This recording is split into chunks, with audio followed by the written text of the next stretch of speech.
Dakugang ang sugbo ning brutal nga pagpatay kaganagkadlaon sa mayor sa lungsod sa Ronda. Naitabusod mismo sa munisipyo kundi temporaryong miistar ang mayor.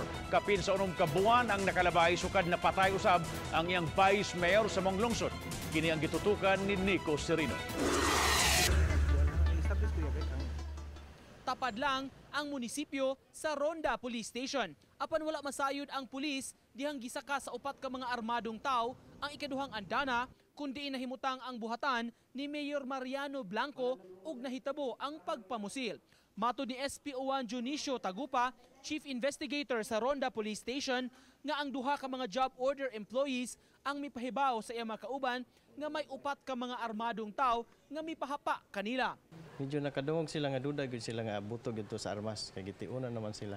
Iyang gipasabot nga wala diha ang kaubang mga pulis sa pagkahitabo tungod kay may giserve unta nga warrant of arrest sa Bukirang Barangay sa lungsod. So lima pero unsa nga warrant, sir? Unsa nga kaso?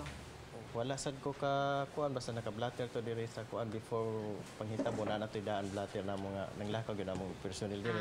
Nasayod pa ganito ang duha ka GO nga nailakaw among kuan kapulisan no. Gitigom ni Vice Mayor Rocky Gabatan ang mga department heads aron hisgutan ang nahitabo. Karong adlaw unta ang opening salvo sa kapistahan sa Our Lady of Sorrows. Magsaulog ang lungsod sa kapistahan karong Setyembre 15. Aron sa pagpakita sa ilang pahasubo, kansilado ang opening salvo nga gipaluyuhan sa lungsod. Maunay ko ana mo nga urban pagkuan sa atong mayor. Kundi tanang empleyado sa tanan ugma manay among nakuan pod sa emergency meeting nga mag white t-shirt may kani armband. Plano karon sa konseho muduso og resolusyon nga mag-awhag sa National Bureau of Investigation nga mopahigayon og linahing investigasyon. Nahibong usab ang OIC mayor nganong sa kaduol sa police station wala makabantay ang kapulisan sa pagpamusil. Oh, pwede gihapon makuha na resolusyonan. Pero man nagpasabot sir nga umisalig sa PNP. Ganahan lang mo nga duha. Magpaspasan. Pero salig gihapon sa PNP.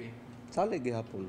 Samtang si Konsehal Babet Versosa nga gikauban sa mayor sa tibok adlaw, wala makabantay og mga timailhan nga mauna kadto ang katapusan nilang panag-uban. Mga alas 6 hinuon sa gabi, gipapangita siya ni Blanco aron makigdungan sa panihapon nga dili man sagad himuon sa mayor. Totally sir, for the whole day na mo nga kuan gapon wala man jud wa may istorya regarding ana nga mga inana nga klase nga incident sa nitabo niya karon ba. Ang amo ron giistoryahan sa umaabot na mo sa upcoming fiesta. Usa si Konsehal Versosa nga miadto sa Barili District Hospital aron masusi ang kahimtang sa mayor. Matud niya, pasado alas 5 gideklarar ang mayor nga dead on arrival sa Tambalanan.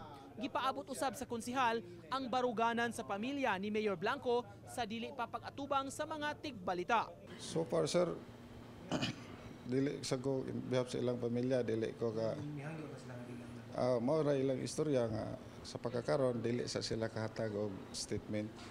Samtang itakda unya ang paghurar ni Vice Mayor Gabatan isip bag-ong mayor sa lungsod.